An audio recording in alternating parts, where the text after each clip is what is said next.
ಜೀವನದಲ್ಲಿ ದುಡ್ಡು ಮಾಡಬೇಕು ಅಂತ. ಯಾಕಂದ್ರೆ ಅವ್ರು ಒಂದು ಕೆಲವೊಂದು ಬಾರ್ಡರ್ ಹಾಕೊಂಡ್ಬಿಟ್ಟಿದ್ದಾರೆ. ಏನು ಅಂತ ಹೇಳಿದ್ರೆ ಕಂಫರ್ಟ್ ಝೋನ್ ಹಾಕೊಂಡ್ಬಿಟ್ಟಿದ್ದಾರೆ. ಏನು ಅಂತ ಹೇಳಿದ್ರೆ ದುಡ್ಡು ಮಾಡಬಾರ್ದು. ಅವ್ರು ಕೇಳಿ, ಸರ್ ನಿಮ್ ಲೈಫಲ್ಲಿ ಒಂದು ಒಳ್ಳೆ ಅವಕಾಶ ಇದೆ ಬೇಕಂತ ಹೇಳಿದ್ರೆ, ಸರ್ ದುಡ್ಡು ಬರೋದಿದ್ರೆ ನಾನು ಮಾಡಲ್ಲ ಸರ್ ಅಂತಾರೆ. ಈ ಫೀಸ್ ಕಟ್ಟಕ್ಕೆ ದುಡ್ಡು ಇಲ್ಲ ಅವನ ಹತ್ರ.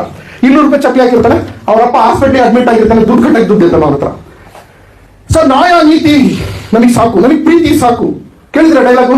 ಸರ್ ಸಂತಾಗ ಅವನಾದ್ರೂ ದುಡ್ಡು ಹೊತ್ಕೊಂಡು ಹೋಗ್ತಾನ ಸರ್? ಸರ್ ದುಡ್ಡಿಂದ ಪ್ರೀತಿ ಕೊಂಡ್ಕೊಳಕ್ ಸಾಧ್ಯನಾ ಸರ್? ಕೇಳಿದ್ರೆ ಡೈಲಾಗ್ಗಳು? ಹೌದಲ್ಲ? ಈಗ ಚಲನಚಿತ್ರಕ್ಕೆ ಬರೋಣ. ಮೂವಿಗಳಲ್ಲಿ ಹೀರೋ ಯಾರು? ದುಡ್ಡು ಮಾಡಿದ್ದು ನೋಡಿಬೇಕಾದ್ರೆ ಮೆಕ್ಯಾನಿಕಲು, ಹಾಲ್ ಮಾರೋನು, ಎಮ್ಮೆನು, ಹೌದಲ್ಲ? ಸೈಕಲ್ ರಿಪೇರಿ ಮಾಡೋನು, ಟೀಚರ್ ಕೆಲಸ ಮಾಡೋನು, ಹೌದಲ್ಲ? ಸಣ್ಣ ಪುಟ್ಟ ಕೆಲಸ ಮಾಡೋನು, ಅವರ ತಾನೇ ಹೀರೋ. ವಿಲನ್ ಯಾರು? ದುಡ್ಡು ಮಾಡಿರ್ತಾರೆ, 4 ಜನ ಬೌನ್ಸರ್ಸ್ ಇರ್ತಾನೆ, ಬೆನ್ಸ್ ಕಾರಲ್ಲಿ ಇಳಿತಾನೆ, ಹೆಲಿಕಾಪ್ಟರ್ ಇಳಿತಾನೆ, ಅವನ್ಯಾರು? ವಿಲನ್. ನಮ್ಗೆ ಹೆಂಗ್ ಪಿಚ್ ಮಾಡಿದಾರೆ? ನೀವು ದುಡ್ಡು ಮಾಡಿದ್ರೆ ವಿಲನ್ ಆಗ್ತೀಯಾ? ಅದಕ್ಕೆ ನಾವೇನಾಗ್ಬಿಟ್ಟಿದೀವಿ? ಈ ಕಳ್ಳನ ಮಕ್ಕಳೆಲ್ಲ ಇವೆಲ್ಲ ದುಡ್ಡು ಮಾಡೋದು.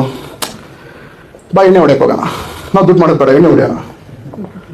ಯಾರಾದ್ರೂ ಬಂದು ಸರ್ ನೀವು ದುಡ್ಡು ಮಾಡಿ ಸರ್ ಜೀವನದಲ್ಲಿ ಮುಂದೆ ಬರಿ ಅಂದ್ರೆ, ಈ ನನ್ನ ಮಗು ಏನೋ ಲಾಭ ಇದೆ, ಈ ನನ್ನ ಮಗ ಏನೋ ಸ್ಕೆಚ್ ಹಾಕೊಂಡಾನೆ, ಈ ನನ್ನ ಮಗುಗೆ ನಾನು ಬೇಕಾಗಿದೆ, ಇಷ್ಟು ದಿನ ನಾನು ಎಲ್ಲಿ ಹೋಗಿದ್ದೆ, ಎಷ್ಟು ಮಾತಾಡ್ತಾನೆ ಅಂತ ಹೇಳಿದ್ರೆ ನಿಮ್ಮ ಹತ್ರ ಉತ್ತರನೇ ಇರಲ್ಲ. ಆಗ ಅವನಿಗೆ ಬಂದ್ಬಿಟ್ಟು ಮಗ ಸಾಯಂಕಾಲ ಪಾರ್ಟಿ ಮಾಡೋಣ ಎಣ್ಣೆ ಹೊಡೆಯೋಣ ಅಂದ್ರೆ, ನಿನ್ನ ಹತ್ರ ಫ್ರೆಂಡ್ ಎಲ್ಲಿದ್ದು ಇಷ್ಟು ದಿನ ಮಗ ಅಂತಾರೆ. ಎಲ್ಲಿದ್ರಿ ನೀವು ಇಷ್ಟು ದಿನ?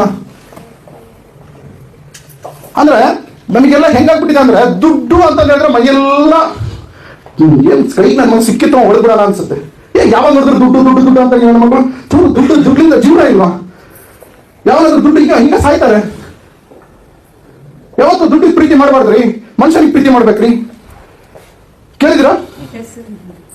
ಈ ರೀತಿನೇ ನಮ್ಮ ಮಧ್ಯಮ ವರ್ಗದವ್ರಿಗೆ, ಕೆಳ ವರ್ಗದವ್ರಿಗೆ, ಪೂರ್ವ ವರ್ಗದವ್ರಿಗೆ ಎಜುಕೇಟ್ ಮಾಡಿರೋದು ನಮ್ಮ ತಂದೆ ತಾಯಿ, ನಮ್ಮ ಸ್ಕೂಲು, ನಮ್ಮ ಯೂನಿವರ್ಸಿಟಿಗಳು. ಹಾಗಾಗಿ ನಮ್ಗೆ ಯಾವ್ದಾರು ಅವಕಾಶಗಳು ಸಿಕ್ಕರೆ ನಮಗೆ ಮೈಯೆಲ್ಲ ಉಳಿತೈತೆ. ಅದ್ರೊಳಗೂ ಅಂತ ಹೇಳ್ಬಿಟ್ರೆ ಇನ್ನೂ ಉಳಿತೈತೆ. ಯಾಕಂದ್ರೆ ಅದಾಗ ಮನಿ ಐತಲ್ಲ, ದುಡ್ಡು ಅಂತ ಐತೆ. ದುಡ್ಡು ಅಂತ ಇದ್ದಾವೆ. ದುಡ್ಡು ನಮಗೆ ದುಶ್ಮನ್.